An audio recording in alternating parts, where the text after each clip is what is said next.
So here at Thrive, we've decided to do a series of video tips to remote working, and there's an obvious reason why we're doing this, and that's because of the current health situation, and more businesses will be, if they haven't already, advising their employees to work from home.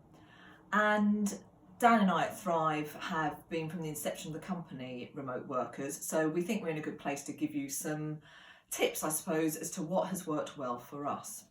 So today's tip is all about acting as if you were going to work. And the idea here is that we build a routine by going to work, and it encompasses quite a few things.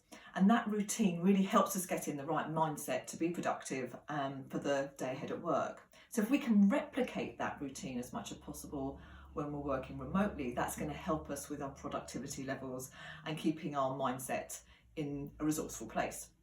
So within this piece, I think there's 4 key tips that would be useful to talk to you about. The first one is to replicate how you prepare your day at the office. So that is obviously getting up, having a shower, getting dressed appropriately, putting on makeup if you're a woman, and not slobbing around in your pajamas or a tracksuit, because that isn't going to get you into the work mindset.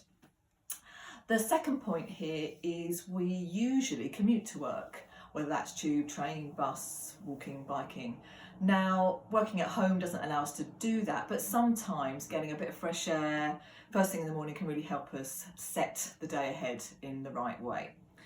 The third point here is to put some structure to your day. So to chunk up your work, make sure you have breaks to get a coffee, have an hour for lunch, where you can, eat, but also make phone calls, do the chores, that kind of thing. So structure your day like you would at work. And the final point here is around your work environment. Now, if you're lucky enough to have an office or a desk somewhere, that would be a great place to be when you're working. And I think the idea here is just to make sure there is a difference between wherever it is you're working with a laptop, your phone, your resources, and where you are eating, watching TV, etc. So to get that mindset right, differentiate between your work environment and your home environment if you can. Now, we'll be posting more video tips over the coming days and weeks, so look out for those. And also, if you want some more advice and training around this subject, Thrive are launching a series of Thrive Remotely virtual training sessions, and the link is below in this post if you want further information about that. Have a good weekend.